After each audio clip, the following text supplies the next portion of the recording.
The world's gates of opportunities are wide open for them. They represent virgin potential, a mind ready to be struck.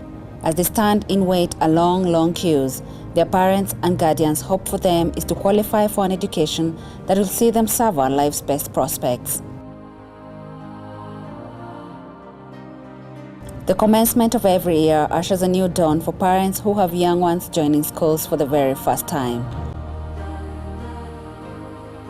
This is usually a rocky period, especially for those with little or no information concerning the right school for their children or the readiness for their children to venture into the world of academia. In the recent past, a child's readiness for school was determined by his or her chronological age, and so the general assumption was that a 5-year-old child was ready to start school. This, however, was opposed by some individuals who felt that some children, though 5 years, were physically underdeveloped, while others who were less than 5 developed. They therefore suggested that a child's readiness for school should be determined by his or her ability to touch his or her left ear by the right hand.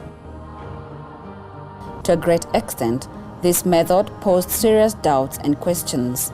For instance, this method, if followed to the latter, provides no provision for children born without limbs and therefore is discriminatory against special children. Also, the method does not consider the fact that a child's physical development may not necessarily have a correlation to a child's cognitive development. Apart from the conflicting ways of determining a child's readiness for school, another challenge is finding the right schools that will cater for a child's needs to enable it to reach the level of self-actualization. It is unfortunate that many parents have geared lump sum of monies in pursuit for the right education for their children and at the end of the day come out a disappointed lot. Most parents seem to believe the fallacy that an expensive school is synonymous to a good education. Many experts have through the years come up with their own unique ways of determining a child's readiness for school and the right schools for them, but most of their ideas have fallen short. However, with the current advancement in technology, things are indeed changing for the better.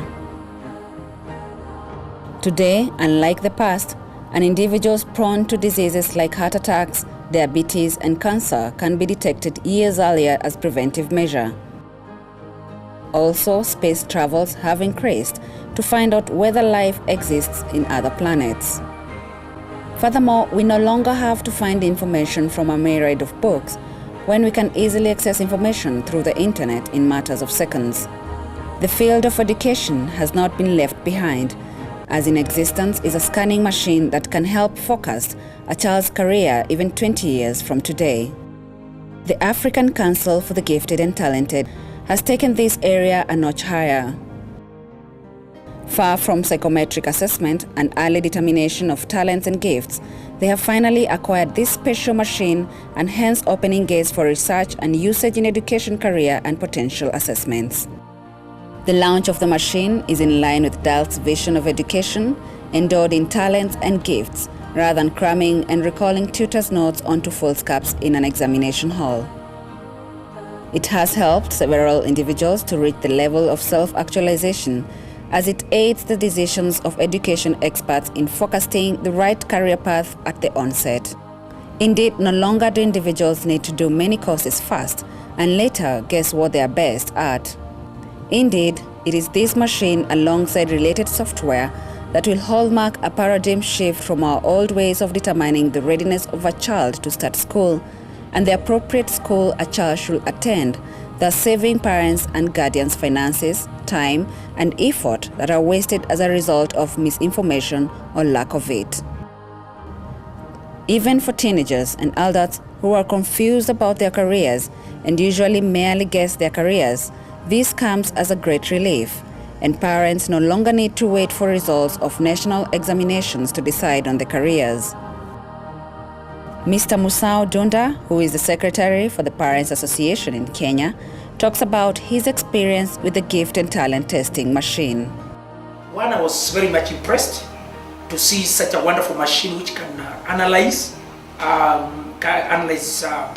somebody, and I was very important. I felt so nicely, especially when I looked at the scan, that for sure especially my left side, which I mostly sleep, when I'm sleeping, was capturing a lot of things. So I'm grateful that whatever results were seen actually are actual. I want to assure the public and Kenyans in large that this is a very important program, and it's a program that needs to be given a lot of support. And there's one person who is very much in the area of education. I want to undertake to share this information with my minister and the PS, and also the other people in the education fraternity. Secondly, I am happy that now we are reviewing the education in this country, and one of the things that I will be pushing in that task force is to ensure that the area of gifted and talented children is as a chapter in this country, so that we don't confine our children to the classroom only, but also we come up with colleges of talents, universities of talents, accelerated kind of system. And also, what I want to mention is the issue of examination. Our system of education is so tight that a child must undergo a particular circle for that child to be tested. But from what I saw today, I have realized that actually we don't have to wait for all the 8 years in primary or 4 years in secondary for us to be examined. We need at least to capture that child and see how we can promote that child.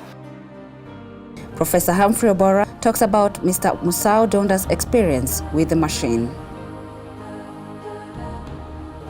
Mr. Ndunda came in after watching a previous program on KTN, and he came in on behalf of himself, on behalf of a number of parents that he represents in his association.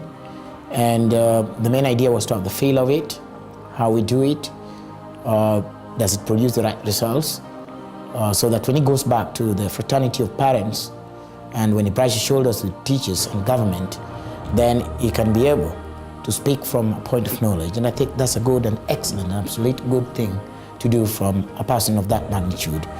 Well, we walked him through the basic things, the first being the basic psychometry and how it is done.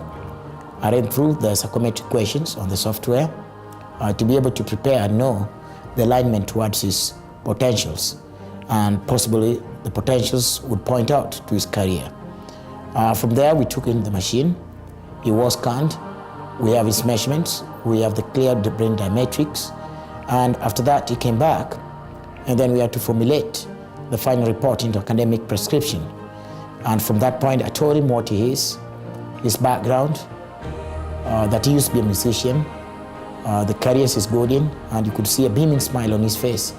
And that's why he was wowing about the prospect of having the same thing that you do here to be done for all parents in this country. And he particularly said that he's going to be a great ambassador for this because he thinks he's gained, and he felt like I read him before, like I knew things about him without him prodding or asking me about them. And I think that's the normal case with everyone. The software is very accurate, the machine is very accurate, and we can always have true results for everybody else.